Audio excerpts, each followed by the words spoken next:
Good day everyone, I am Anthony C. Padol, a criminology student in Negros Oriental State University, second year. So for today's video, we will be discussing the Module 3 and Lesson 3 in our subject CA 200. So the topics that we will be discussing in Module 3 is the study on institutional agencies in the Philippines, Code of Kalantiaw, Bilibid Prison, San Ramon Prison and Penal Farm, Iwahig Penal Colony, Correctional Institute for Women, New Bilibid Prison, Davao Penal Colony, Sablayan Penal Farm, Leyte Regional Prison, Provincial Jail System, and Public Attorney's Office. Now let's move on to the first part of our reporting, the introduction. So in this report, I will discuss the study on institutional agencies when here in the Philippines. Why is it important to have an institutional agencies, and we'll also discuss the Code of Kalantiaw as well as the history of Bilibid Prison, San Ramon Prison and Penal Farm, Iwahig Penal Colony, Correctional Institute for Women, New Bilibid Prison, Davao Penal Farm, Sablayan Penal Farm, Leyte Regional Prison, Provincial Jail System, and also the Public Attorney's Office.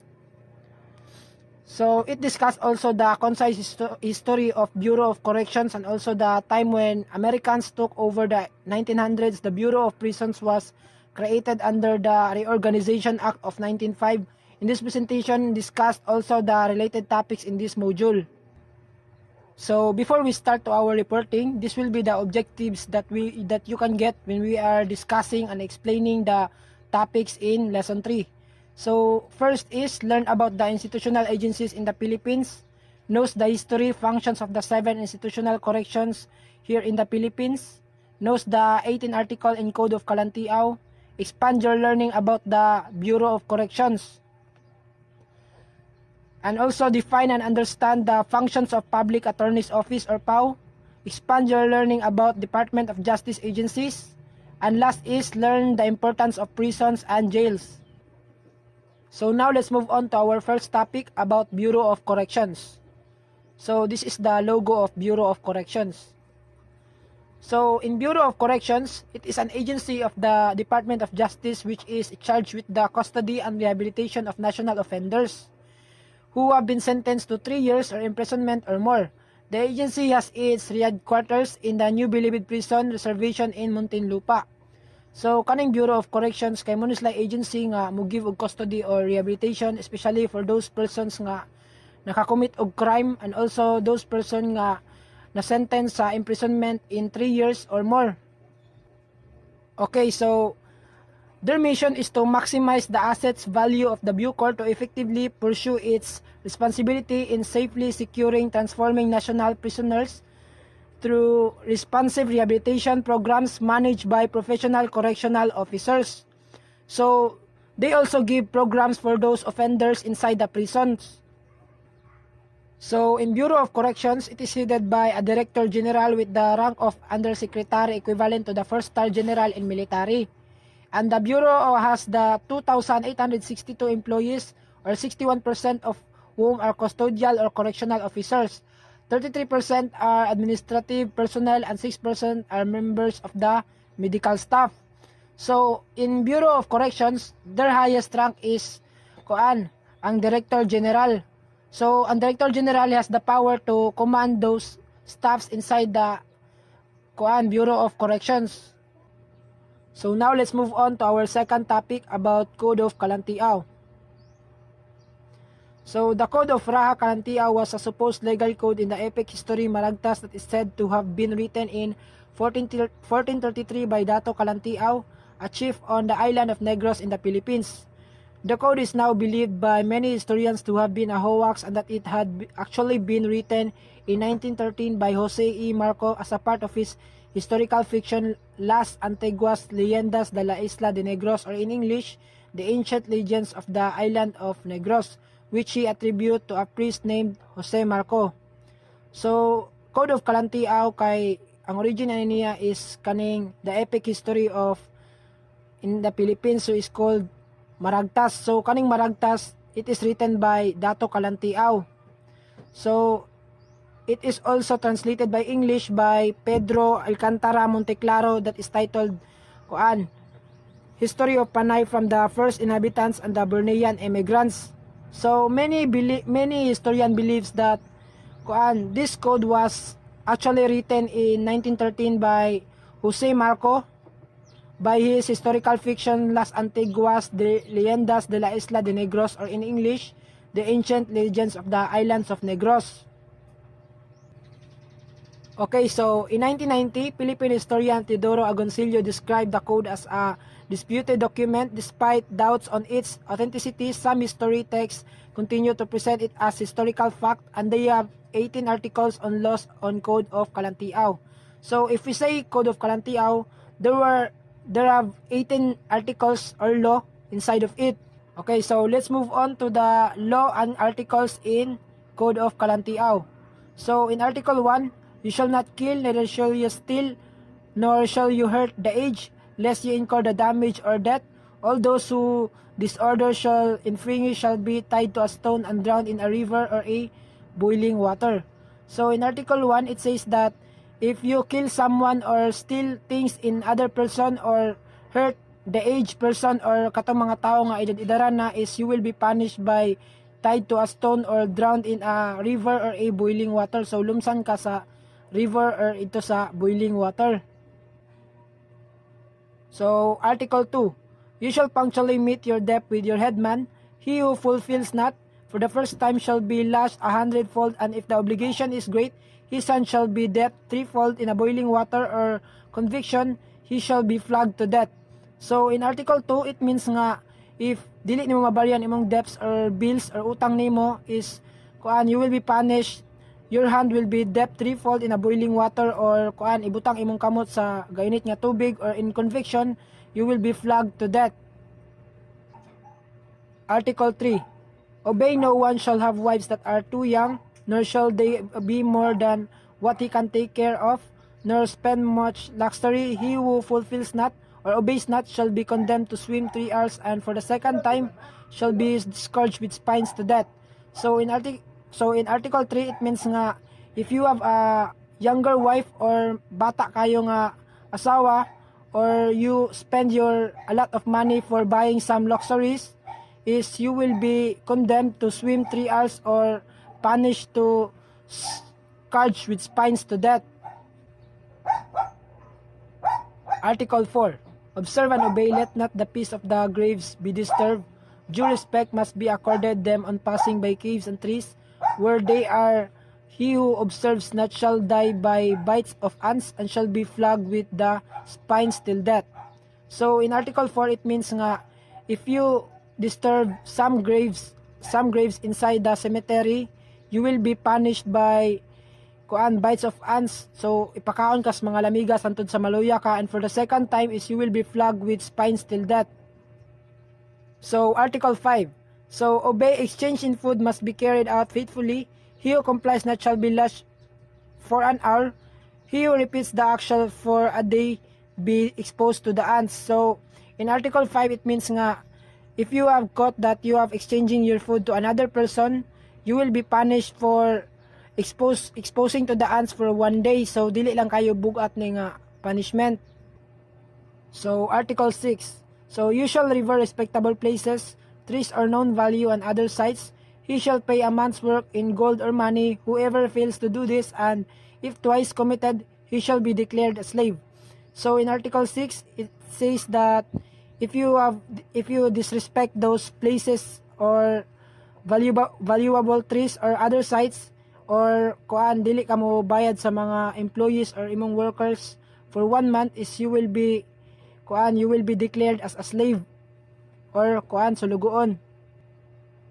Okay, so let's move on to Article 7. So they shall die who kill trees or vulnerable aspect, who at night shoot with arrows the aged men and women, he who enters the house of the headman without permission, he who kills a fish or shark or striped a crocodile. So in Article 7, it says that if you have caught or nakit-an ka nga nagputol kag kahoy, or imong nagtripping kag mga aged persons or mga edad-edaran na mga tawo, or nipasagad ra sulod sa house sa headman without permission, or nakit-an ka nga nipatay og fish or shark or strike a crocodile, is you shall die. So ang imong punishment is kamatayan. So now let's move on to Article 8. So Article 8, They shall be slaves for a given time who steal away the woman of the headman, he who possesses dogs that bite the headman, he who burns another man's sown field.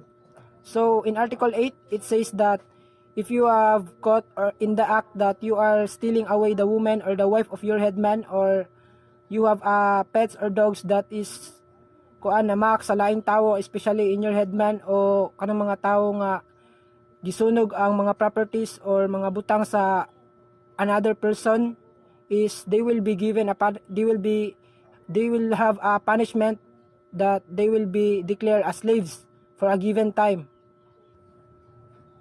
Article 9. They shall be slaves for a given time who sing in their night errands, kill manual birds, steal documents belonging to the headman, who are evil-minded liars, who play with the dead.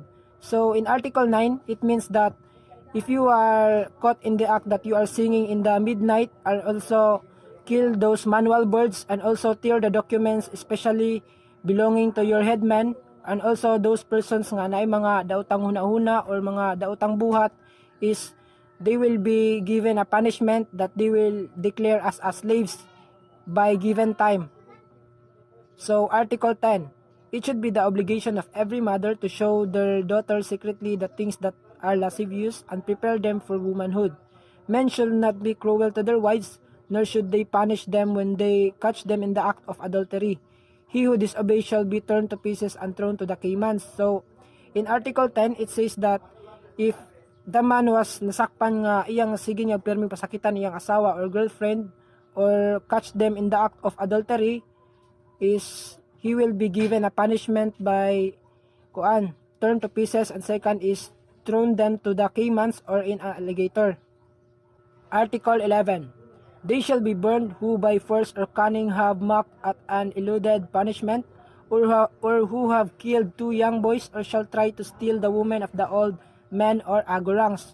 So in Article 11, it says that if the person is caught in the act that they are killing the two young boys, or he is trying to steal the woman of the old men or agorangs, is they will be given a punishment by burning or sunugon sila. So Article 12. They shall be drowned all slaves who assault their superiors or the lords and masters, all those who abuse their luxury, those who kill their anitos by breaking them or throwing them away. So in Article 12, it means that if the slaves or servants caught in the act that they have bad intentions, or caught that they have assault in their superiors or lord, and also those persons nga trying to abuse their money to buy some luxury and other things, and also those person nga ilang gipatay lang anitos by the reason of throwing them away, and also kanang wala sila gidawat sa community nila or ilang society, is kaning their punishment is to be drowned or kaning lumsan sila. So Article 13. They shall be exposed to the ants for half a day who kill a black cat during the new moon or steal things belonging to the headman. So in Article 13, it means that if the man caught in the act that they are trying to kill a black cat, especially during the new moon, or trying to steal things that are belonging to their headmen or their superiors, is they have given a punishment by exposing them to the ants for half a day. Article 14. They shall be slaves for life who, having beautiful daughters, shall deny them to the sons of the headman, or shall hide them in bad faith. So in Article 14, it says that those families that is trying to hide their daughters, especially in the son of the headman who is trying to court their daughters, or the family who is trying to hide their daughters in a bad faith, is they are given a punishment by declaring them as slaves for life. So habang buhay na sila mahimo nga slave or sulugoon. So Article 15. Concerning their beliefs and superstitions, they shall be scourged who eat bad meat of respected insects or herbs that are supposed to be a good, who hurt or kill the young manual bird and the white monkey. So in Article 15, it says that if a person caught in the act that they are trying to eat bad meat for their beliefs and superstitions, or a person that is trying to hurt or kill the young manual bird or a white monkey, is they will be given a punishment that is kaning they will be suffering a scourge punishment. Article 16. Their fingers shall be cut off who break wooden or clay idols in their olangangs and places of oblation, he who breaks tagalans, daggers for hog killing, or break drinking vases. So in Article 16, it says that if a person is caught in the act who is trying to break a wooden or clay or a dagger or a drinking vases or a beverage bottles, is their punishment is he or she who is disobeying this law or article is their fingers will be cut off. So Article 17, they shall be killed who profane places where sacred objects of their diwatas or headman are buried. He who gives way to call the nature at such places shall be burned. So in Article 17, it means that if a person is caught in the act that they are trying to profane places where sacred objects or diwatas or headmen, and also a person that is kaning example ani is kanang mga sacred statue or santos ilang yaga-yagaan, is their punishment will be their life of the person who is trying to disobeying this law or article. So now let's proceed to the last article, Article 18. So those who do not cause these rules to be observed, if they are headmen, shall be stoned and crushed to death, and if they are old men, shall be placed in rivers to be eaten by sharks and crocodiles. So in Article 18, the person who is trying to disobey these all articles in Code of Kalantiaw is they are punishment. If they are headmen, they will be stoned and crushed to death, and if they are old men, is they will be placed in rivers to be eaten by sharks and crocodiles. So for now, let's move on to our next topic about the 7 institutional corrections in the Philippines, their history, their functions, and their origin. So these are the New Bilibid Prison, San Ramon Prison and Penal Farm, Iwahig Penal Colony, Correctional Institution for Women, Davao Penal Colony, Sablayan Prison and Penal Farm, and last is Leyte Regional Prison. Okay, so first is New Bilibid Prison. So this is a picture of New Bilibid Prison. It is located in Muntinlupa in Manila. So New Bilibid Prison. So the New Bilibid Prison or MBP in Muntinlupa, Metro Manila is the main insular penitentiary designed to house the prison population of the Philippines. It is maintained by the Bureau of Corrections or BUCOR. Under the Department of Justice, as of May 2018, the MBP housed 26,877 convicted criminals. In 1940, prisoners were transferred to the NBP or the New Bilibid Prison from the Old Bilibid Prison, also known as Cárcel y Presidio Correccional in Spanish, Correctional Jail and Military Prison in Manila. The remnants at the old facility was used by the city of Manila as its detention center, so known is today as Manila City Jail. So kaning New Bilibid Prison, before siya nahimog New Bilibid Prison, is ang ngalan niya sa una is Old Bilibid Prison. So by the year 1940, all the prisoners in the Old Bilibid Prison was transferred in the New Bilibid Prison. So the remnants of the facility was used by the city of Manila as its detention center. So muna siya katong ginatawag na toron nga Manila City Jail sa Manila. So okay, so the penitentiary had an initial land area of 551 hectares or 1,360 acres. But 104 hectares or 260 acres were transferred to a housing project of the Department of Justice. Additional of the MBP reservation is used for the Bureau of Corrections headquarters. During Japanese occupation of the Philippines during World War II, Bilibid was a prisoner of war and civilian internee camp where American soldiers and civilians were held by the Japanese. 1,200 internees and POWs were freed by the American Army on February 4, 1945 during the Battle of Manila. So, according to this, the penitentiary land area of the New Bilibid Prison has a 551 hectares, but 104 hectares of this is transferred to a housing project of the Department of Justice. And additional land is the reservation is used for the Bureau of Corrections headquarters.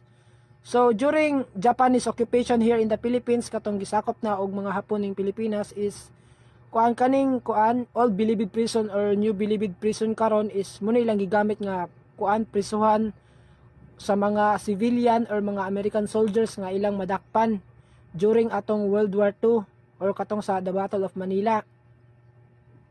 So, the government of the Philippines plans to create a regional prison in Nueva Ecija through a public-private partnership. The old Bilibid prison, then known as Cárcel y Presidio Correccional in Spanish, or a correctional jail and military prison, occupied a rectangular piece of land that was part of the Mayhalik estate of the heart of Manila. The old prison was established by the Spanish colonial government on June 25, 1885, via royal decree. It is divided into two sections, this carcel which could accommodate 600 inmates and the presidio which could hold 527 prisoners. So, according to this old Bilibid prison or kaning carcel e presidio correccional in Spanish is kuan gi-establish niya siya atong kuan June 28, 1885 ay June 25, 1885 kuan ga-establish ani niya is katong Spanish colonial government. So kaning carcel e presidio correctional is gibahig ni siya into two sections. So kaning carcel o kaning presidio, so nakalayan ni nila is kaning carcel is can hold 600 inmates while kaning presidio could accommodate 527 prisoners. So limited lang ang prisoners or inmates nga ilang masulod sa ilang facility. Okay, so second is San Ramon Prison and Penal Farm. So this is a picture of San Ramon Prison and Penal Farm. So, San Ramon Prison and Penal Farm, according to historical accounts, the San Ramon Prison was established in southern Zamboanga on August 21, 1876 through a royal decree promulgated in 1869. It is established during the tenure of Governor General Ramon Blanco, whose patron saint of the prison was named after the facility was originally established for persons convicted of political crimes. It is also considered the oldest penal facility in the country. Prisoners in the San Ramon were required to do agricultural work. So, kaning San Ramon Prison and Penal Farm, according to the historical accounts, it is established on August 21, 1870 in Zamboanga by the royal decree promulgated in 1869. Kuan dayon gi kaning ngalang San Ramon is ilan gipangalan sa ilang first tenure governor nga si Ramon Blanco, who as their patron saint. So ang nakatsada po dani nga kuan prison is ang ilang mga inmates or prisoners nila is ilang gi required nga to do some agricultural work. So during the Spanish-American War in 1898, the prisoners in San Ramon were hastily released and the buildings destroyed. In 1907, the American administration re-established the prison farm. In 1912, General John Pershing, Chief Executive of the Department of Mindanao and Sulu, classified the institution as a prison and penal colony and therein confined people sentenced by the courts under his jurisdiction. Under Pershing's supervision, several buildings with a capacity for 600 prisoners were constructed after several years.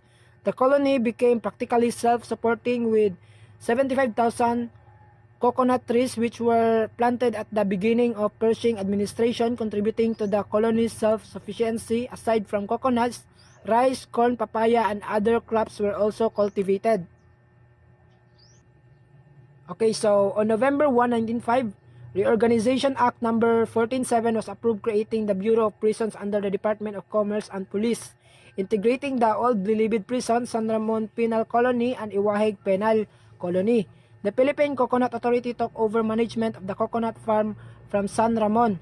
In 1995, Congresswoman Maria Clara Lobregat proposed the transfer of San Ramon Prison to Bungyao Town in the mountainous area of Zamboanga to give way to a special economic zone. So, according to this, the Reorganization Act number 147 was approved on November 1, 1905. And also, Congresswoman Maria Clara Lobregat is iyang gibalin ang kaning San Ramon Prison and Penal Farm ito sa mountainous area of Zamboanga to give way to a special economic zone. So, dako jud kay tabang ning ilang pagtanom og mga coconut tree, especially sa Philippine Coconut Authority kay makahatag or makagive sila some stocks of coconut para ibaligya. Okay, so next is Iwahig Penal Colony. So this is a picture in Iwahig Penal Colony. So Iwahig Penal Colony, this facility was established during the American occupation. It was, however, during the Spanish regime that Puerto Princesa was designated as a place where offenders sentenced to banishment were exiled. A specific area of Puerto Princesa was selected as the site for a correctional facility. The American military carved out a prison facility in the rainforest of Puerto Princesa. The institution had for its first superintendent lieutenant George Wolfe, a member of the U.S. Expeditionary Force, who later became the first prisons director. So, kaning Iwahig Penal Colony was established atong during the American occupation here in the Philippines, and it is designated in Puerto Princesa, where their first general director is si George Wolfe, usa ka superintendent lieutenant and a member of the U.S. Expeditionary Force nga nahimo og first prisons director inside the Iwahig Penal Colony. Okay, so next slide is Governor Lockwright authorized the establishment of the penal colony in the province of Palawan on November 16, 1904. This penal settlement, which originally comprised an area of 22 acres, originally served as a depository for prisoners who could not be accommodated at the Bilibid prison in Manila. In 1906, however, the Department of Commerce and Police, which later became the Department of Public Instruction, moved to turn the institution into the center of a penal colony, supervised in accordance with trends at the time. Through the department's efforts, the Philippine Commission of the United States government passed Act Number 1723 in 1907 classifying the settlement as a penal institution. So, kaning Iwahig Penal Colony is kaning usa po ni siya sa mga gibutangan sa mga prisoners, sa mga kaning magikan sa Old Bilibid Prison para maluag-luag ang mga dito population sa ilang prisuhan. So ilang gibalhin sa Iwahig Penal Colony ang ubang mga inmates. So the settlement was at first beset by attempted escapes, but under the supervision of Col. John R. White of the Philippine Constabulary, who would become superintendent of Iwahig in 1906, the colony became a successful settlement. A merit system was devised for the prisoners and vocational activities were offered. This included farming, fishing, forestry, carpentry, and hospital paramedical work.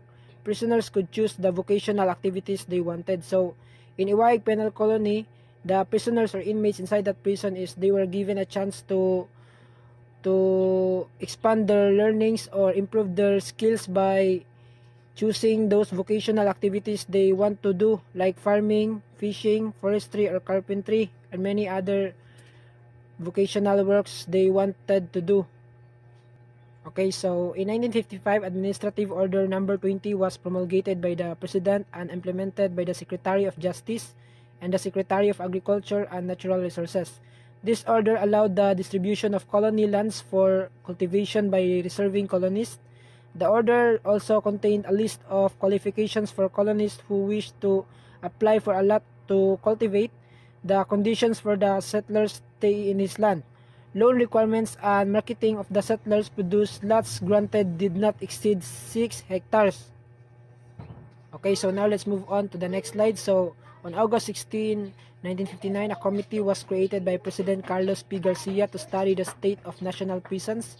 Accordingly, prisoners in Iwahig were divided into two groups, the settlers and colonists. The settlers are those engaged in farming for their own benefit. They are the ones whose applications for land to cultivate have been approved. The government furnishes the land and initial requirements for tools, dwellings, and beasts of burden. They are required to reimburse expenditures incurred for their maintenance and that of their families out of the products of their farms. Upon their release from the colony, they receive whatever amount of money they have credited in their favor after deducting the obligations they have. So, in Iwahig Penal Colony, when the time of President Carlos P. Garcia, this state of prison is divided into two. These are the settlers and colonists. So, but only settlers can choose whatever amount of money they wanted to have. After it will be deducted to their obligations they have. So, but only also the settlers can engage in farming for their own benefit. Okay, so Iwahig is subdivided into 4 zones or districts. Central Subcolony with an area of 14,700 hectares, Santa Lucia with 9,685 hectares, Montebol with 8,000 hectares, and Inagawan with 13,000 hectares. Recent developments and presidential proclamations have dramatically reduced the size of the prison reservation of Iwahig. So, in Iwahig Penal Colony, it was divided into 4 zones or districts, and this was the Central Subcolony, Santa Lucia, Montebol, and Inagawan. So I think kaning Central Subcolony is their main facility for the because of the area of 14,700 hectares. And also kaning Iwahig Colony is, I think it is the biggest contributions when it comes to correctional and rehabilitate inmates, especially in our country. So for now, let's proceed to the correctional institution for women. So in a report dated January 22, 1959, submitted to a committee created by Administrative Order number 287 by the President of the Philippines, it was noted that before a separate building was constructed especially for women prisoners, all female convicts were confined at the Old Bilibid Prison on Asgaraga Street, Manila. The male prisoners were confined in dormitories near the women's quarters. Because of these conditions, vocational activities of the women prisoners were limited to embroidery when they became ill. The women were confined in a separate building which served as a hospital with nurses and prison physicians. When women prisoners needed surgery, they were operated on at the Bilibid Prison. So, kani sila is women ra tanan ra mga mapriso dere. So, after the operation, they were transferred to the infirmary or convalescences. Prison authorities were aware of the conditions that the women prisoners had to endure. Consequently, the transfer of the women to a separate site became inevitable. After a series of negotiations started by Prison Director Ramon Victorio, the Philippine Legislature passed Republic Act No. 3579 in November 1929. It authorized the transfer of all women inmates to a building in Welfareville at Mandaluyong, Rizal, and appropriated 60,000 for the move. So, in the year November 1929, the Philippine Legislature passed Republic Act No. 3579 by Prison Director Ramon Victorio to transfer all women inmates in a building in Welfareville at Mandaluyong, Rizal. Okay, so on February 14, 1931, the women prisoners were transferred from the Old Bilibid Prison to the building especially constructed for them. Its old name, Women's Prison, was changed to Correctional Institution for Women. This was in keeping with emerging trends in penology which emphasized correction rather than punishment. Convicts were brought back into the social mainstream, adjusted and rehabilitated with a better outlook in life. So, before ni siya nahimo nga correctional institution for women is ang old name niya is Women's Prison. So in February 14, 1931, the women prisoners were officially transferred in at the new building or the new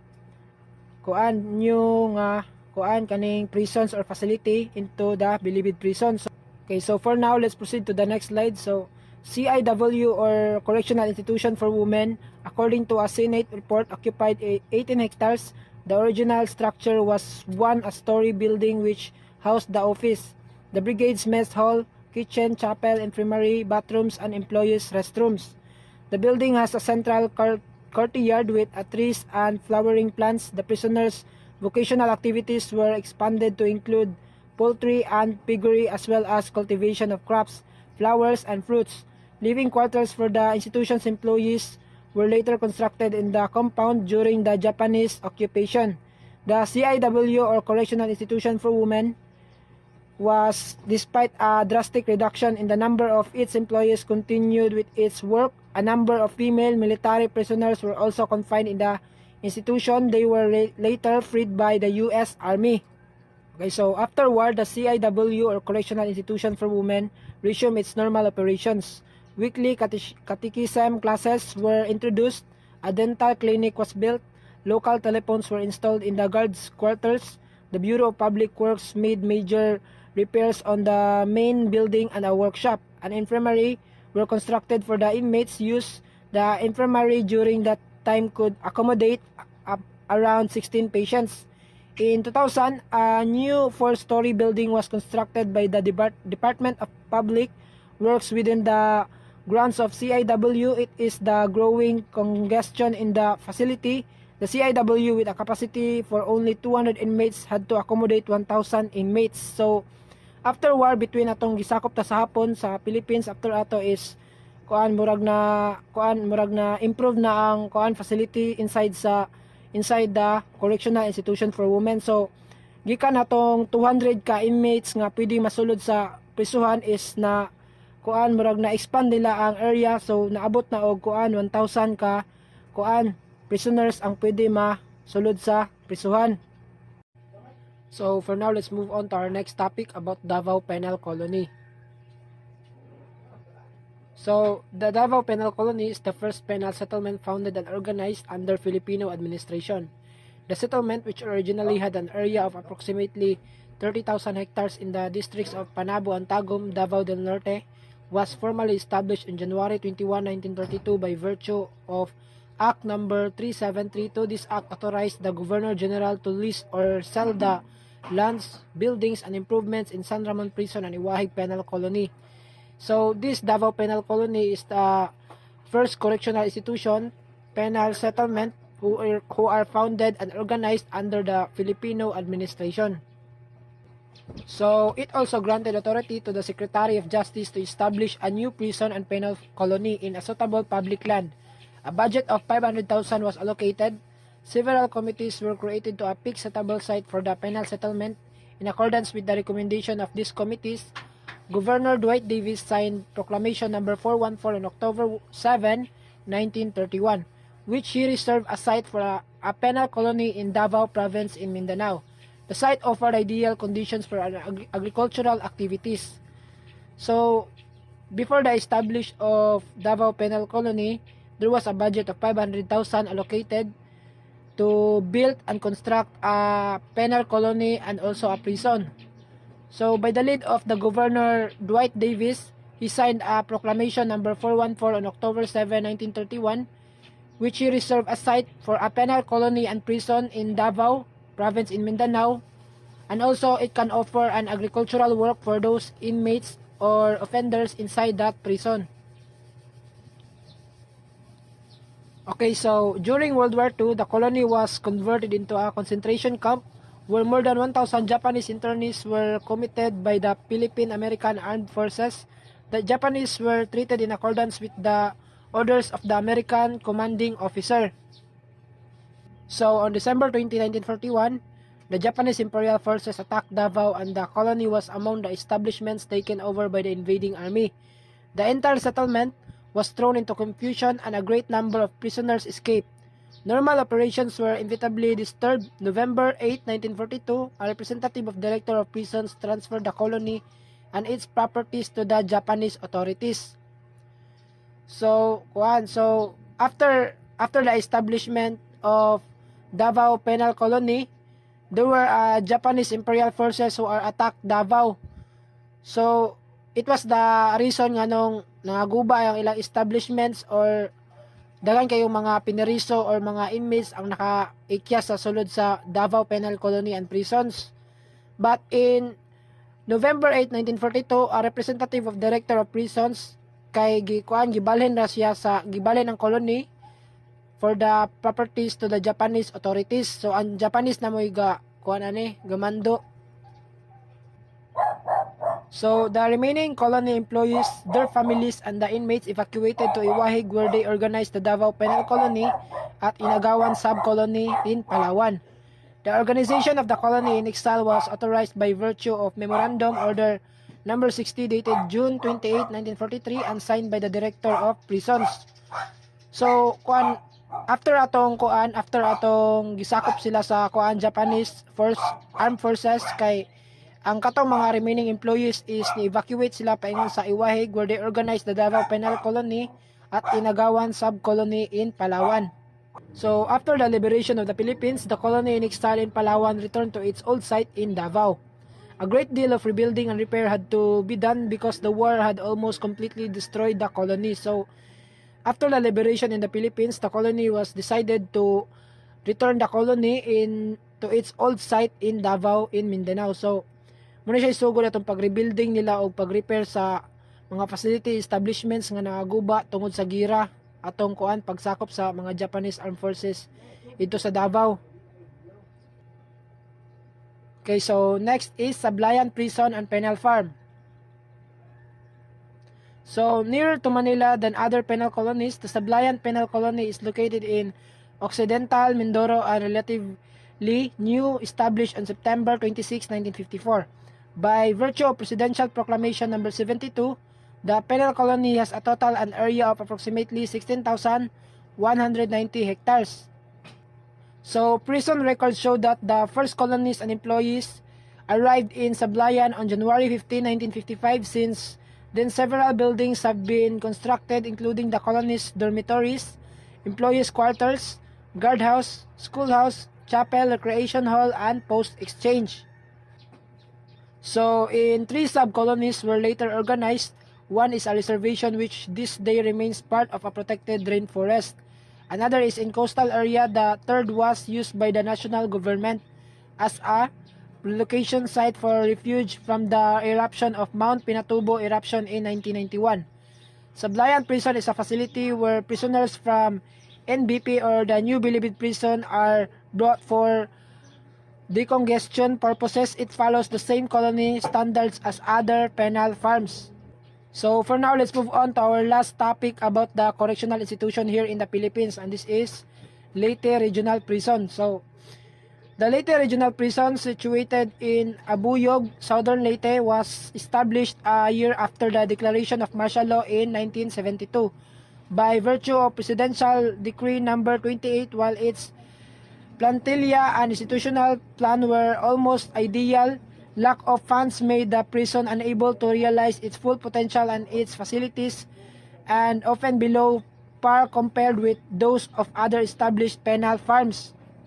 Okay, so the LRP or the Leyte Regional Prison has an inmate capacity of 500. It follows the same agricultural format as the main correctional program. In addition to some rehabilitation activities, the prison admits convicted offenders from Region 7 and from the National Penitentiary in Muntinlupa. So I think kaning LRP or the Leyte Regional Prison is mo siya pinaka lowest og area or lowest nga hectares or capacity sa prisuhan sa in all of the correctional institutions here in the Philippines, kay murag limited ra ang mga inmates nga pwede nilang masulod sa ilang facility. So for now, let's move on to our next topic about provincial jail system. On the other hand, provincial jail are under the supervision and control of the provincial government. It appears that provincial jails, which are directly under the supervision and control of the provincial government, have better facilities and are better management as compared to that of the city and municipal jails. So, a provincial jail system is under the hand of the provincial government, and also provincial jail system has a better facilities, a better management, and also programs for those inmates inside of it, and it's better than compared of the city or in municipal jails. So their vision is an improved detention facility with competent staff rendering professional jail service for reformation of inmates. While their mission is we at the provincial jails commits to provide human safekeeping and reformatory service to inmates for eventual integration and mainstreaming to society. And we are ordered by the values of integrity, teamwork, and professionalism. So their mandate is to provide human safekeeping and basic development of all municipal and provincial prisoner. So our next topic is about Public Attorney's Office. So this is an example picture of their logo in their department. So, Public Attorney's Office is a attached agency of the Department of Justice which provides indigent litigants to free legal assistance. So, it means nga ang Public Attorney's Office is They can offer a free public attorney for those inmates or persons nga walay ika-afford og kuan bayad og attorney. So sila libre na sila mohatag og attorney para maka-defense nila. So the Public Attorney's Office or the PAO shall be an independent and autonomous office but attached to the Department of Justice in accordance with Section 38, Chapter 7 of Book Number 4 of this code for purpose of policy and program coordination. The PAO shall be the principal law office of the government in extending free legal assistance to indigent persons in criminal, civil, labor, administrative, and other quasi-judicial cases. Powers and functions. The PAO shall independently discharge its mandate to render free of charge legal representation, assistance, and counseling to indigent persons in criminal, civil, labor, administrative, and other quasi-judicial cases. In the exigency of the service, the PAO or Public Attorney's Office may be called upon the proper government authorities to render such service to other persons, subject to existing laws, rules, and regulations. Okay, so for now, let's move on to the mission of Public Attorney's Office or PAO. So the Public Attorney's Office exists to provide indigent litigants, the oppressed, marginalized, and underprivileged members of the society free access to courts, judicial, and quasi-judicial agencies by rendering legal services, counseling, and assistance in consonance with the constitutional mandate that free access to courts shall not denied to any person by reason or poverty, in order to ensure the rule of law, truth, and social justice as components of the country's sustainable development. So while their vision is a government agency that is God-centered and dynamic bureaucracy that is responsive to the ever-growing legal needs of the indigents and oppressed, led by highly competent, world-class, development-oriented, honest, and dedicated and nationalistic leaders and lawyers. So for now, let's move on to our next topic about provincial jail system. So this is on the other hand, provincial jail are under the supervision and control of the provincial government of justice. So it appears that provincial jails, which are directly under the supervision and control of the provincial government, for a better facilities and are better management as compared to that. It is the government's principal law agency and municipal jails. So a provincial jail system is under the hand of the provincial government in Ermita, and also provincial jail system is the Department of Justice is led by the Secretary of Management and also programs for those inmates inside of it, and it's better than compared to the member of the cabinet city or in a municipal jails. Aguirre it as a secretary until his so our next topic is about Public Attorney's Office. So this is an example picture of the logo in their department. Presidency of of Duterte is Public Attorney's Office is attached agency of the Department of Justice, which provides indigent litigants to free legal assistance. So it means nga ang Public Attorney's Office is they can offer a free public attorney for those inmates or persons nga wala ika-afford the history of Department of Justice bayad og attorney. So sila libre na sila mohatag og attorney at the Revolutionary Assembly in Cavite on April 17, so the Public Attorney's Office or the PAO shall be an independent and autonomous office but attached to the Department of Justice in accordance with Section 38, Chapter 7 of Book Number 4 of this code for purpose of policy and program coordination. The PAO shall be the principal law office of the government in extending free legal assistance to indigent persons in criminal, civil, the proclamation of independence and other quasi-judicial cases. Powers and functions. The PAO shall independently discharge its mandate to render free of charge legal representation, assistance, and counseling to indigent persons in criminal, civil, labor, administrative, and other quasi-judicial cases.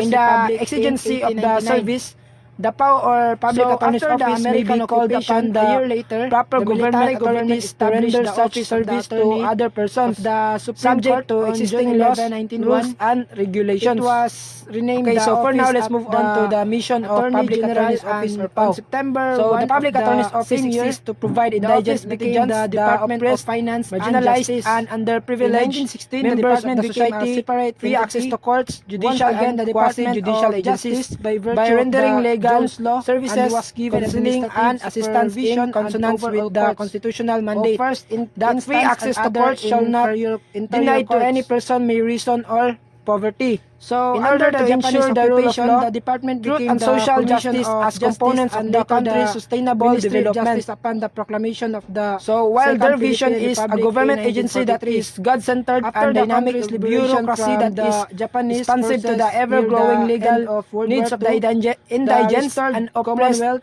led by highly government competent, world-class, reactivated the development-oriented, honest, and dedicated and So soon, the nationalistic Supreme Court leaders under and the lawyers. Then 1973 Constitution took over the administrative supervision of all lower courts from the DOJ or Department of Justice. The succeeding 1987 Constitution upheld it.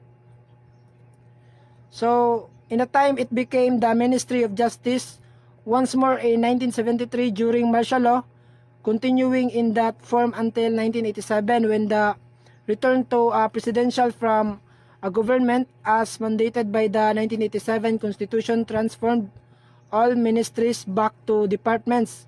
Today, the DOJ or Department of Justice continues to pursue its primary mission to uphold the rule of law with its justice for all motto. So, the Office of Secretary or OSEC is composed of the National Prosecution Service, the legal staff, the administrative, financial, technical, and planning and management services, and the Board of Pardons and Parole. So these are the different types of Department of Justice agencies. So first is National Bureau of Investigation or NBI, Bureau of Immigration or BI, Public Attorney's Office or PAO, Office of the Solicitor General or OSG, Office of the Government Corporate Council or OGCC, and Bureau of Corrections or BUCOR, Parole and Probation Administration or PPA, Presidential Commission on Good Government or PCGG, and last is Land Registration Authority or LRA. So for now, let's move on to our conclusion. So therefore, it's important to learn and understand the history of prisons or jails, especially the 7 institutional corrections in the Philippines like New Bilibid Prison, San Ramon Prison, and Penal Farm, Iwahig Penal Colony, Correctional Institutional for Women, Davao Penal Colony, Sablayan Prison and Penal Farm, and Leyte Regional Prison. And also as a student, especially in criminology, it's important for us to know the agencies in Department of Justice like Public Attorney's Office, National Bureau of Investigation, and many others. And also articles in the Code of Kalantiaw, and also the prioritize the importance of institutional correction in a community or country. So these are the pictures that I used in my presentation.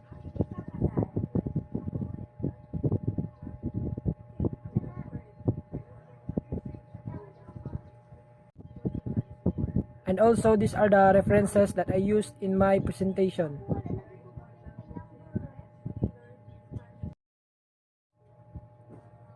So I guess that's all of my report, and I hope you have learned something of my presentation. And thank you for watching, and have a nice day everyone.